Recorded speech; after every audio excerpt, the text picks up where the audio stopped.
This is episode 8 of the Bleacher Nation Bears Podcast. Thanks to our sponsoring partner, Obvious Shirts. Obvious Shirts, words on shirts. Did you wake up this morning wanting to wear a shirt that would send a message in support of the Bears quarterback like the one I'm wearing today? Well, you can get yours at obviousshirts.com, or once the snow clears, you can go in person at the corner of Clark and Grace in Wrigleyville. Go support our friends at Obvious Shirts because they support us. Thanks again to our sponsors at Obvious Shirts.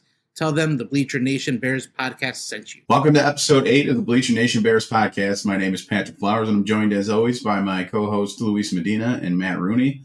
And gentlemen, snowy by you guys, it is still another Victory Monday for the Chicago Bears. How many more Victory Mondays do you think we've got this season? I think they're going to be a few and far between coming up here. Still a couple more, but the honeymoon schedule is over now, and now we kind of get back to real business, it feels like. This is true. We're going to talk about the schedule and how many more wins the Bears might have in it this season, but we'll get to that in a little bit. Let's start with Caleb Williams. 24-20 victory. Caleb Williams absolutely went into beast mode in the final 6 minutes, leading 2 scoring drives to help the Bears come from behind and beat the Giants. He completed 20 of 36 yesterday for 220 yards, had a touchdown through the air, an 83 passer rating. He also had 63 yards on the ground and a touchdown, including the game winner. It wasn't the prettiest box score game in the world, but I'm going to tell you right now that it was absolutely one of the prettier performances by Caleb Williams of the season. And absolutely. Yeah, as frustrating as it is that not a lot of people recognize that in real time yesterday, it's a fact nonetheless. He was super impressive. I don't get how people could watch that, especially the first half. I know they were losing or the majority of the game. He was so good yesterday. And I had people who were, Twitter text messages who were like, oh, Caleb's getting outplayed by Jackson Dart. This is terrible. It's like, how are you watching that football game and your takeaway is Caleb Williams hasn't been good? He was the one player who was good enough, I felt like, in the first half. If Zacchaeus doesn't drop a touchdown and Nahshon Wright catches an interception, both balls that were perfectly in hands, the Bears are up 14-7 at halftime. Yeah, his completion percentage on the day was 55%. If you factor in the 8 drops that happened throughout the game, his completion percentage is at 77%. He probably has 100 more yards, and he definitely has at least one more touchdown. Yeah, but then the game isn't as fun at the end. Well, I'd have rather it been that way, honestly. I'd rather not have as much. Fun. Your definition of fun is funny, because for me, the last few weeks feel like they've taken years off my life. Because they have. They've taken years off all of our lives.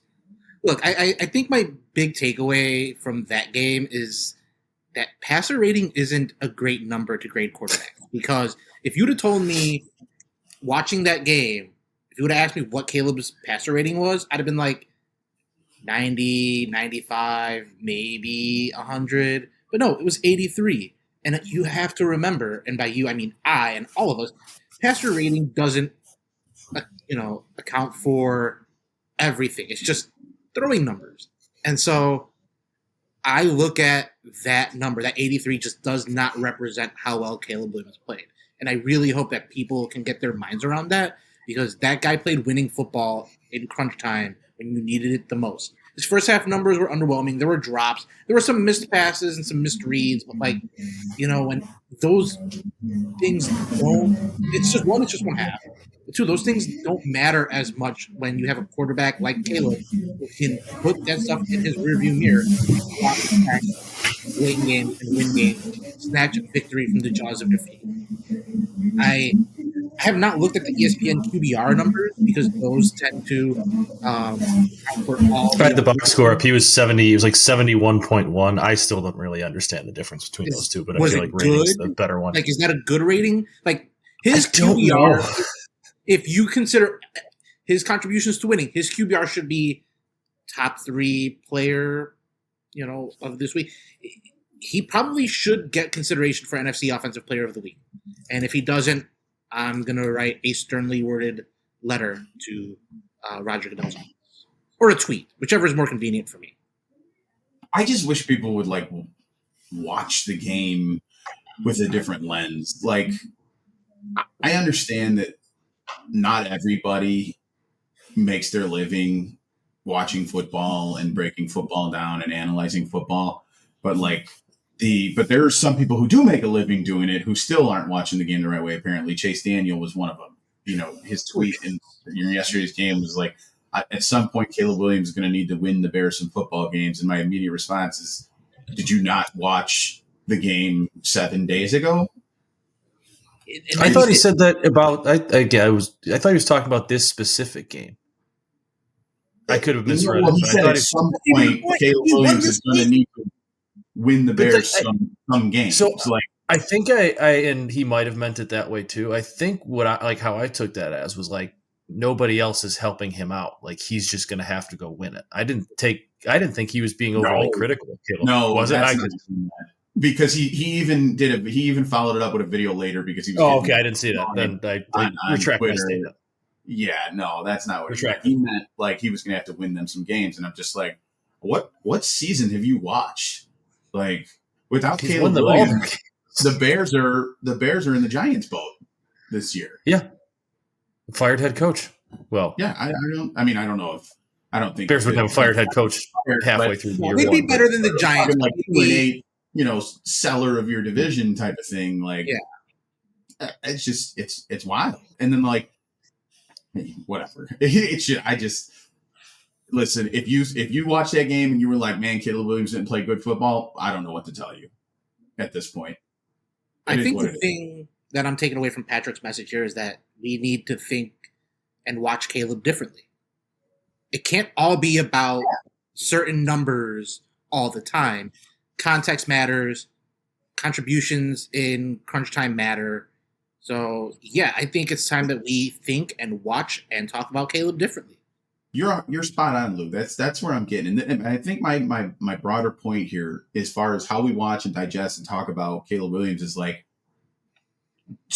Drake May is having a good year. Drake May's developmental track is significantly different than Caleb Williams. He's on a different team. He's got a different head coach. He's got a different situation. Bo Nix, same thing. Like, the Broncos are winning this year, although maybe Bo Nix probably isn't playing the best football as a passer, but they're still getting the job done. And I'm just tired of everybody trying to make one-to-one direct comparisons to different quarterbacks in different systems with different coaches and different weapons. It's so, and then using that as the ultimate bar of success. Oh, well, Drake May's passer rating is this year. Drake May's got this many passing yards this year. Who gives a shit? You're a Chicago Bears fan.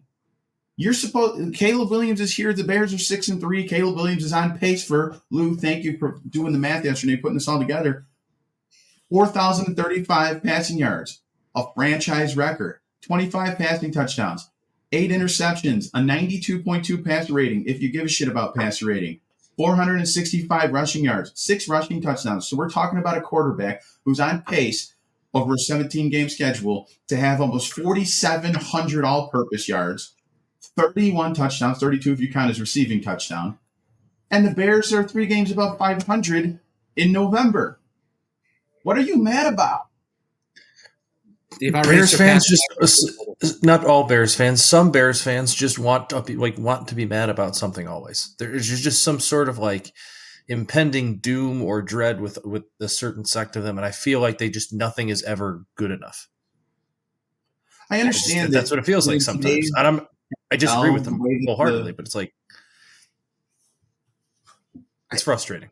I understand that the way that you evaluate quarterbacks now, from a zoomed out lens, with the way that the contract structure and the rookie deals work, is that by year 3 teams need to make a decision, but too many people expect a quarterback to come out and be that guy by year 2. By year 2 you should be putting up all pro, you should be all pro, and you should be looking at a contract extension. Development, and we've said this a million times, isn't linear, and it looks different for everybody.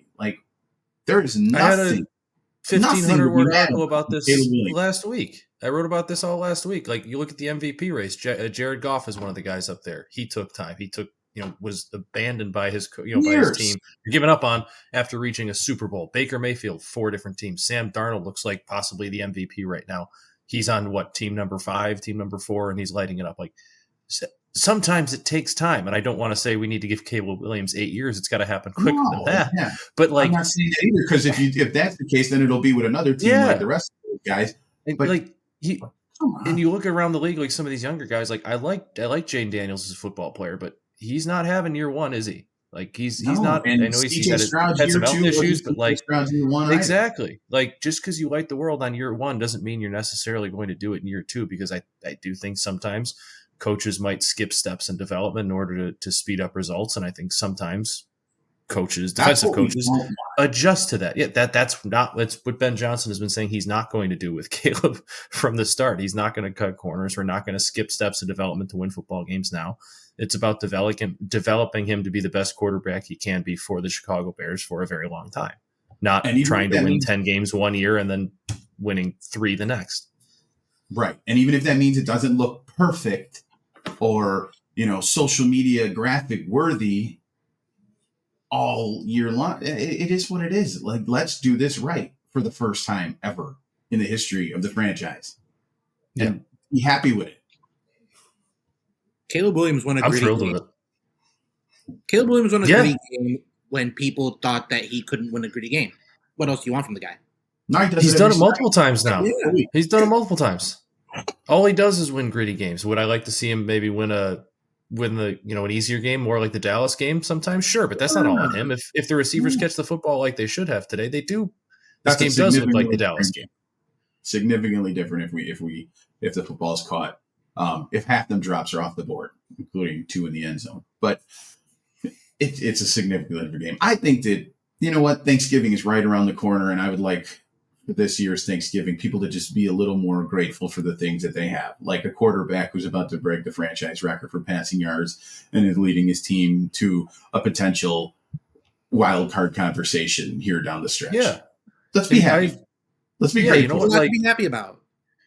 We're like, if you look at the Bears from a 30,000 foot view, are they a very good football team right now? I wouldn't say they're a very good football team right now, but they're winning because they have a quarterback who's playing very well and they're being coached very well. They're not going to win a Super Bowl this year, but this was never about winning a Super Bowl this year. This year was about development, kind of Ben Johnson getting his guys, his systems implemented, and Caleb taking the next step. And instead of having a frustrating 3-6 record right now where we're seeing flashes every once in a while and they're losing, they're learning how to win during this development stage. So like that's something to be very, very thankful for. Important. That's a foundational thing for a winning team. We talk about winning a Super Bowl next year or in the next 2 to 3 years, getting out of the way the whole learning how to win these types of games thing. They're learning how to win this year. It's not taking 2 or 3 years to learn how to win. They're learning how to win football games. I have 2 thoughts. One, this is a team that's actually learning how to win. In the past, we talked about the Bears losing because they didn't know how to win. They didn't have players who could win you games. Players win games. So that's one thought. 2, I don't know if they're good, but I think that they think they are good. And that might be more important than actually being good. You can tell that team is playing with confidence. Ben Johnson said it after the game. This team didn't waver. Not for a freaking second. And it's crazy because I was expecting them to, and a lot of Bears fans were.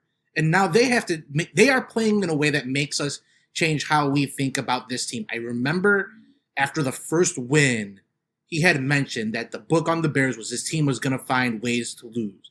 Now, he said it last week, this is a team that's finding ways to win. And that is not the story of the Bears that we know. And then I think my final thought on this is, the Bears might not be good. I think they're good. They're good enough to be a playoff team, and they're definitely good enough to get a coach fired. And not their own coach, someone else's coach. Happy trails, Brian Dable. A good PTI reference. I like that. Look, the Bears play the Vikings this weekend. The last time they played the Vikings, they didn't know how to win those games. Now they do. So, and who knows if that's how that game's going to end, but it's just a kind of a full circle there, putting a bow on what we're talking about. The Bears learning how to win games. That's my Caleb Williams. rant for the week. If the Bears lose that game in a tight one, and Caleb plays fine, but the defense is terrible, and I have to hear about how the Bears should have drafted JJ McCarthy from anybody, I'm gonna quit the pod. I don't even want to hear about it. Apparently nobody watched JJ McCarthy yesterday. Oh, you mean the guy who's got more interceptions than touchdowns thrown this year? Was that JJ McCarthy or was that 9? Coach was afraid. Oh, to put was that 9 or JJ? You can't blame JJ's interceptions on 9. My bad. Oh yeah. Right. Come on. Like you saw the Is it or 9 that his head coach is afraid to start? Yes. Oh man. Yes. Yes. You know what? I gotta give before we get into the Vikings, I gotta give Rome Odunze a shout out. Not only did he bounce back from the depths of wide receiver purgatory that apparently people thought he was in last week, he's funny as hell. His post game interview after he had 6 catches for 86 yards and a touchdown, including a catch on the first play of the game. His post game interview in the locker room, he thanked his dad, who was on Twitter messing around last week about his targets from the Bears. I thought that was hilarious. I thought last week Rome Odunze handled that whole topic very, very well, about as well as he possibly could. And I think to come in and circle back and have a laugh about it on Sunday after the game was funny and well handled by a young kid. Agreed. I think pretty much just said, I love my dad. My dad loves me, wants the best for me. He sometimes says things, doesn't always speak for me. That's about it. That's all I need to say. He's 100%. Great. Do we think that before social media that players' parents, players' grumpy ass old dads didn't sit at home belly aching about their kids or targets or whatnot? Between Caleb, we had the Caleb Williams dad thing, we had the Rome Odunze dad thing, and yes, it's all because they have a platform to do so now. But can we stop pretending that players' parents' opinions matter, or that they're new? They're not new. Yeah, they just have a platform to tweet about them now. That's it. That's the only difference here. Yeah. Rome Odunze's dad being upset he didn't get targeted enough in one game isn't going to lead to some downfall that ends with the Bears trading Rome. It's all going to be okay. I love that Rome, 1, handled it like a pro before the game. 2, handled it like an ace after the game. His thanks dad comment, I audibly laughed. And in the game, he made plays. Let's not lose sight of his touchdown catch that helped draw the Bears closer. They don't win that game without Rome catching that touchdown. That's a fact. He's gonna. He said it last week because I thought the Bears were really slick with their selfless, mic'd up Rome Odunze blocking collection of clips. Rome likes blocking. He's one of those receivers. He's not a diva. He's a grinder, man. And you don't get a lot of grinders at that position, but that's what he is, and he's earning those catches and those targets. And he's making the most of them. Yeah, he's going to drop some.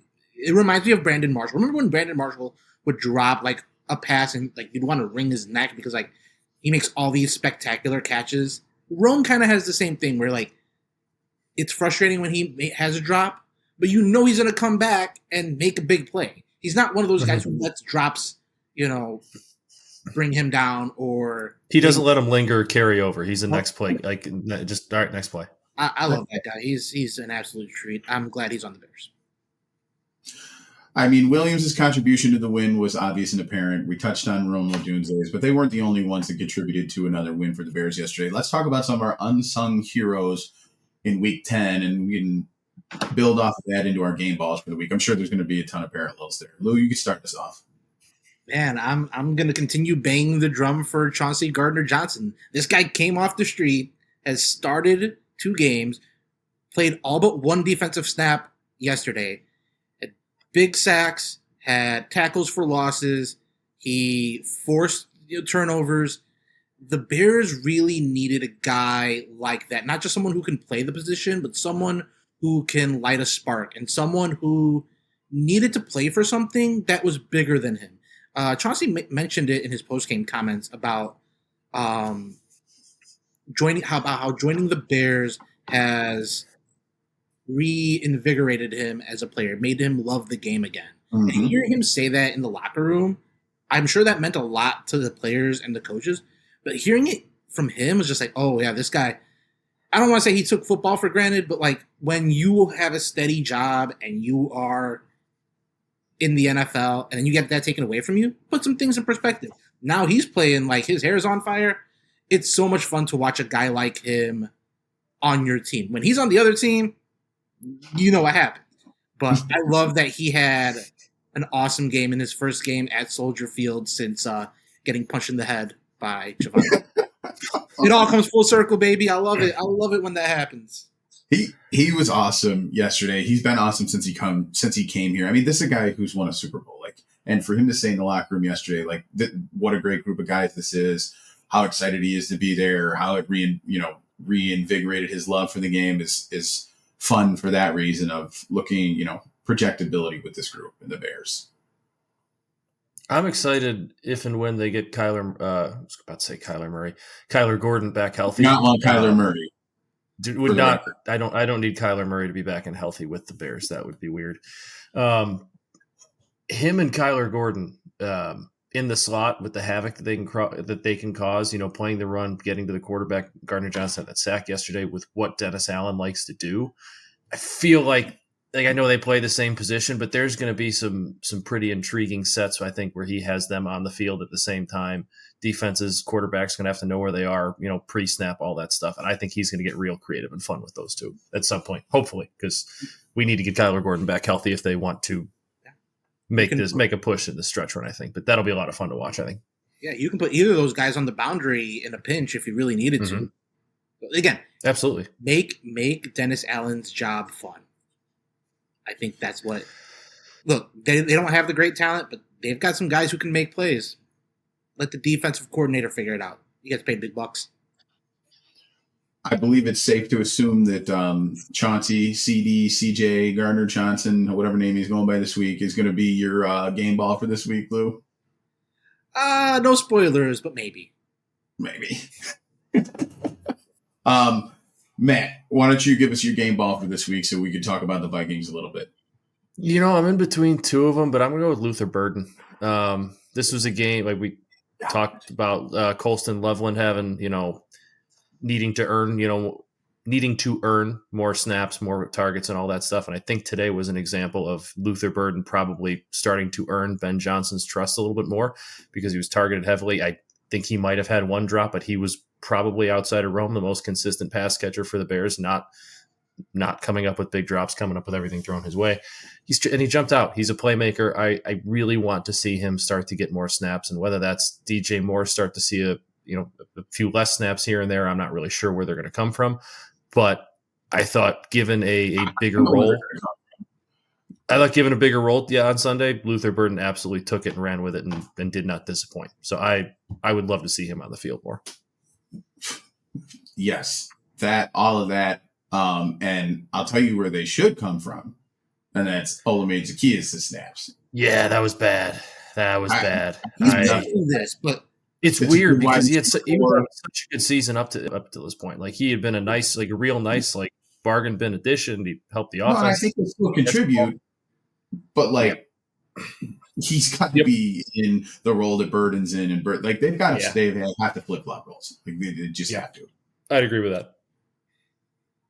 I also that I love Luther Burden gets my game ball. I think Caleb was everyone here would agree. Just Caleb was the player of the game, but for sure, I'm flipping the game just because the two guys that I would have given game balls to are both spoken for at this point. So there you go. I like that. Who's the other? Gardner Johnson and Burden. You can have Gardner Johnson. I'll go ahead. You got another one? Game ball. Fine. Awesome. I'm taking CJ Gardner Johnson. I loved it. I saw when he parted ways with Houston, and then what did he spend 3 days on Baltimore's practice squad? Yeah. When he left Baltimore's practice squad and the Bears were in the situation they were with the secondary, I immediately was like, they need to go get him. That's a veteran right now who can come in and stabilize a group that's reeling with injuries. He's got Super Bowl experience. I know that he can be a little funny sometimes when things aren't going well, but things are going pretty well here, and I think that he'd be able to slide right in. And he's done exactly that since he's come here. He's been noticeable. I mean, 35 has been popping on the screen for the last 2 weeks, and it's awesome. So game ball to him, huge individual performance for him in clutch when it mattered. So he gets my game ball this week. My game ball goes to Brian Dable. He single-handedly switched the game. He gave the Bears a win with his coaching decisions.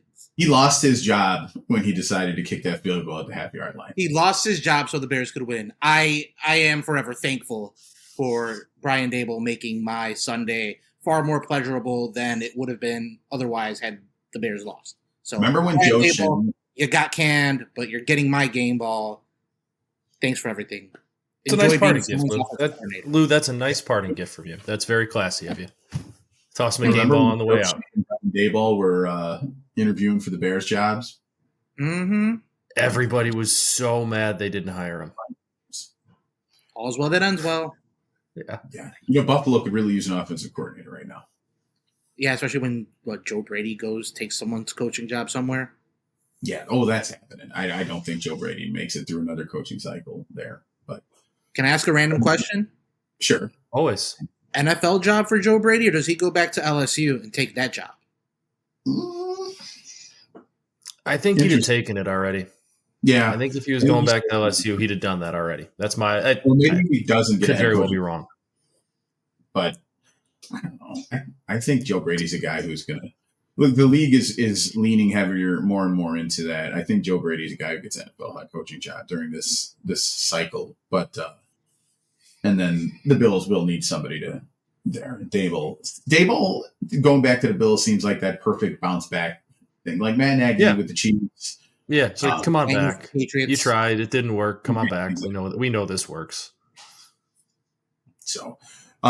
Right now, as it stands, the Bears hold the 7th seed in the Athletics Playoff Simulator, and they are getting a 30% chance to make the postseason. Can they make it? Of course they can. Okay, all right. Sorry. Let's do this. Are the Bears a playoff candidate? I think so too. And I look at the NFC standings, and I'm pulling them up here now, so I just have them in front of me again. But I was looking at them this morning, behind the Bears right now are the Niners in 8th. Yes, the Niners would possibly scare me catching them. But after that, the Panthers are 5-5. The Vikings are 4-1. The Cowboys don't scare me. No one behind that scares me at all. Coming back to catch them from how far up they are. So I don't really see they're very, very live to be a playoff team just because, one, they're already 6-3, but two, you look at the teams behind them, I'm not really sure there's a whole lot there that's really having us shaking our boots, even with a tougher schedule coming up here in the back half of the season. Yeah, I think if this is a team that holds it down against the Vikings this week, you've got some tough games coming up. You got the Eagles, you got the Steelers, you've got a couple games against the Packers, but getting to 6 wins at this point, man, if you can get 4 more wins, if you can find 4 more wins on the schedule. I was looking at the schedule, and I hated that I was looking at the schedule, but I kind of like that the Bears are good enough to where I'm looking at future schedule and not future draft picks. That Week 17 game, Bears-Niners in Santa Clara, Sunday Night Football, that might be for a playoff spot. And if you would have told me in the beginning of the year the Bears could be playing for a playoff spot in Week 17 on Sunday Night Football, I would have gladly taken it. And they've played their way to get into the conversation, and I think they deserve credit for that. It's super easy to get lost in, can they get into the playoffs? Are they a playoff team? To get to this point where they're in the conversation is impressive, and it's a crazy turnaround compared to what we were talking about at this time last year. You know what we were talking about at this time last year? Them losing to the Patriots and losing to the Cardinals and trying to figure out why wasn't Matt Eberflus fired yet? And we're only 2 weeks away from talking about their head coach being fired. Yes. No, we were talking about, is this the year that the Bears finally do it? Do it, right. And then we started, the lead up to Thanksgiving and all it took was a national embarrassment. Just all national embarrassment. Multiple with the last one being on primetime television in front of the whole country. Look, the Bears schedule is undoubtedly more difficult in the second half than it was in the first half. But then again, the Bears schedule in its entirety at the beginning of the season was supposed to be one of the more difficult schedules in the NFL. But we know how football works, and things shake out differently. Now you sit here and you look back, and you're like, oh, man, a bunch of these Bears wins came against teams that are, sub 500 records, haven't been playing up to their expectations. Who cares? Whatever. You play to win that day. Like, listen, I think the Bears are going to go into Minnesota and win this week because I think the Bears were better than the Vikings the first time they faced them. And I think they're even better than them now. That puts them at 7 wins. And to your point, Lou, finding 4 more throughout the way. Now you got to find 3 more wins in 1, 2, 3, so 7 more games. You can go 3 and 4 down the stretch and get to 10 wins. So, yeah, I mean, I think 30% is probably a little light as far as the projector, the simulator is concerned, because, the Browns, there's another win. You better win that game. At home. The Steelers.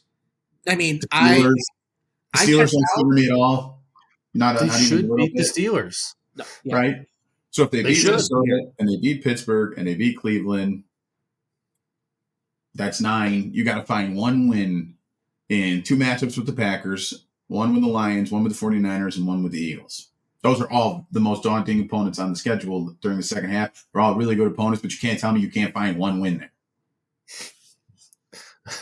Our producer Addison just said in our chat here that he's a Steelers fan and we should beat the Steelers. The Steelers are such a weird team, though. Sometimes they look like they did on Sunday Night Football, and then sometimes they beat the best team in the AFC at home and kind of dominate them. So you never know what you're going to get with that team. That's very Mike Tomlin-y, though. Like, that just feels like Steelers for like the last 20 years. Like, yep. but still, I just. This is the year to beat Aaron Rodgers. This is the year to do it. Yeah. Hey, listen, don't feel too bad for yourself, Addison. Nobody's got it like we got it as Bears fans, okay? Maybe the Jets. You guys have sprinkled some winning in there over the years. I know I said maybe the Jets, so this thought popped in my head, and I'm sorry, I don't mean to be rude or mean to anybody who used to play quarterback for the Chicago Bears. But did you see Justin Fields' passing chart? No. He was 6 for 11. 4 of his completions came behind the line of scrimmage. Yeah, and then he had a pick too, right? Yeah. So he's going to have a tough decision this offseason because I hear that the Jets are done. And this is not trying to be mean to Justin Fields, because I do like Justin Fields. I wanted him to work out so badly here. I really did, and I am rooting for him. It's just, man. We've seen this movie so many times, and he's not it, obviously. Like you said, Lou, he's gonna have a choice to make. Someone will probably roll the dice on him again as a backup, I would have to think. It's gonna have to be. Is Aaron Glenn the weirdest guy in the NFL right now? Talking about dodging bullets for guys you almost hired, or guys that were speculated to be candidates to be hired. Man, Aaron Glenn is just doing everything in his power to be unlikable in everyone's eyes. I almost feel bad for him because I wonder if that's the Jets made him like that. If the Jets already broke him, it's a job that I would have never taken. Not only is it tough to win there because the owner's bad, but I think that the Jets have kind of jaded him because that media is just so it's just I don't think we have the greatest coverage here all the time, and I don't think it's always the most fair to the players and the team. But it's just ridiculous. They're relentless, ruthless. They're not really fair, even though the Jets are terrible. They should have to. I think the media just wears people down in those jobs. Those New York teams that always fail. Yeah, I mean, good point. Although I think some of the things I saw, who's starting at quarterback this weekend? We have a quarterback. That's weird. Stop being weird. That's unnecessary. Yeah. But everybody, when him and Ben Johnson were up for head coaching jobs during the winter last year, everybody was like, "Oh, who knows if Ben Johnson, can have that head coach voice and head coach demeanor and run all phases of it." Nobody said that about Aaron Glenn because he coached. That's defense. Because that honestly that is there's a narrative that talking heads on shows have, that like, if you coach defense, you're a culture guy. If you coach offense, you don't know how to talk to people, and you're just some person who sits in a room drawing up plays and can't communicate with people. Like, there's some stereotype that has developed over the last couple of years when, like, Ben Johnson was offensive coordinator or leader of men. Like, Ben Johnson's both. Just because he coaches offense doesn't mean he's not a leader of men. Like, look at that guy in the locker room after every win. Tell me that's not a leader of men too. Like, I don't know when that narrative started. It's not a culture. Yeah. Like, I'll take the Bears culture over the Jets culture any day of the week. That's an absolute disaster. And guess what? The Lions defense wasn't very good. Oh, no. I know they were hurt, but they weren't very good last year. They let up 50 points in that game in the playoff game they lost. Yeah, that's tough. Yeah, that's ugly. Well, I'm glad things worked out the way they did. I just think it's funny to look back at it and just see how weird that narrative is. As far as this week is concerned, we've got the Vikings, who are getting back to full health. They dropped a game to the Ravens. JJ McCarthy looked awful. And again, I've already let the cat out of the bag. I think the Bears are going to win this game this week. I think they're better than them now. I think they were better than them on Monday night in week 1, and they just couldn't finish. And I think they've exercised those finishing demons multiple times over the last month and a half, and I think that they're the better team and they're going to win this game. JJ McCarthy doesn't scare me at all. Kevin O'Connell scares me, but JJ McCarthy doesn't scare me.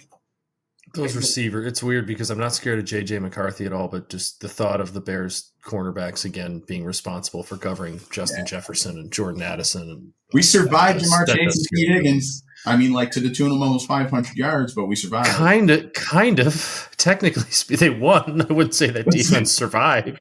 Look, we survived. We survived. I thought I was going to have the big grabber on that game.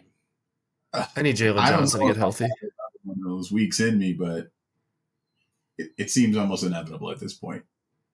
Those receivers are going to do damage. It's about surviving the damage, or Caleb Williams taking the game over, and the Bears scoring 47 points again. Yeah, I was going to ask, do you JJ McCarthy's just going to need to give us the ball, or would you rather play keep away with Monungai and Swift?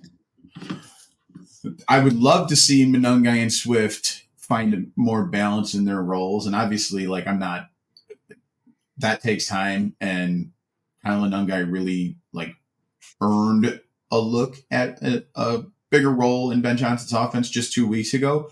So, like, I'm not shitting on Ben Johnson for not accomplishing it in 7 days, but I would certainly believe that this is an awesome spot to roll that out here. Yeah, I was a little disappointed we didn't see more Monungai yesterday. I like DeAndre Swift. I think he's, like, a very good back, but I just thought after one, he's coming off an injury. 2, Monungai just had, game of his life, and I thought we would have seen him a little bit more, but Ben Johnson has reasons for doing things. You say the same thing about Colston Loveland. I mean, he didn't get a reception second half yesterday. It's strange. No, but more so that just felt like the usage of DeAndre. Ben Johnson went back to using Swift a lot more than Monungai, when I thought maybe it'd be a little bit closer to 50-50, but it's his offense. He knows I think it's going to happen eventually. I think it's probably right. Eventually. Like next Sunday at noon in Minnesota, hopefully. I would rather that one be, like we were just saying, one of those keep away type games, because the last thing I want is for a bad quarterback in JJ McCarthy to get into, like, a little bit of a rhythm where he's actually feeling good and, like, gets comfortable. And then, in a Kevin O'Connell offense, if he's feeling comfortable with those receivers, he can be in a position to succeed. I just play keep away, make him take advantage of all the limited big shots he's going to have. And I don't think he can. I think the Bears can win. Good thought. I like it. I do too. 1, 2, 3, 4, 5. Lou, you said the Bears got to find 4 more wins down the stretch. I'm going to possibly put myself in a real funny situation a month and a half down the line, but I'm going to say that the Bears are going to find 5 wins down the stretch. Ooh, okay. Do you want to name them? Yeah, I will. Yeah, name your wins. I will. Minnesota. Okay. Pittsburgh. Okay. Cleveland. Okay. Green Bay at home. Okay. Detroit at home. Ooh, I like that. You banking on Detroit not playing for much in the last week of the season? I'm banking on Ben Johnson I'm thinking on Ben Johnson throwing everything at Detroit. Listen, did you see they switched play calling? He is not going to forget about getting his ass whipped against That's a good point. In their building in week 2. He is not going to forget about that. I think you're going to see some fireworks from Ben Johnson. Whether or not Detroit's playing anything ain't going to matter. He is not going to want to end this season without beating Detroit. If we thought he emptied his bag against Cincy the other week, I think Detroit's going to make us realize he did not, and he had a whole lot more left in that trick bag. Absolutely, 100%. I mean, from the moment that game, ended in week 2, I was like, oh man, Ben Johnson. The Lions got something coming for him in week 18 for sure. So yeah, I'm going to go 5 wins. I think beating Minnesota, splitting that series is incredibly reasonable at this point. I think beating Pittsburgh at home is very reasonable. Cleveland at home is very reasonable, if not a must win. Green Bay at home and splitting. I'm giving Green Bay the slight edge at Lambeau, even though it was reversed last year for Caleb Williams. Caleb Williams has already proven once he could beat the Packers. So we'll split that. We'll take the home one. They lose to the 49ers on Sunday Night Football, and they end the season by beating the Lions at home. Ben Johnson gets his get back, and the Bears earn a playoff berth. I'm here for it. Can you imagine if they go 12-5 the one year I didn't predict them to go 12-5 in my preseason blog? Exactly how we drew it up. Yeah, I'd take it. That'd be great. How we drew it up. I love that. Adam at 9-8. All right, Luke, take us home, brother. Let everyone know what's on tap this week and where they can find it. All right. So I am working on what was going to be a Jervon Dexter Sr. post is now a Brian Dable got fired by the Bears post. Some CJ, GJ appreciation, and Darnell Wright, who probably deserved a game ball for his continued excellence. Just amazing. He's going to get paid. Hopefully by the Bears. Hopefully the Bears make that happen. And you can read all of this stuff at Bleacher Nation. Yeah, better be by the Bears. Read it all at bleachernation.com/Bears, on Twitter at BN_Bears, on Facebook, Bleacher Nation Bears, at Blue Sky, at BN-Bears. Thank you for reading. Thank you for watching. Thank you for sharing. Thank you for being here. Go Bears.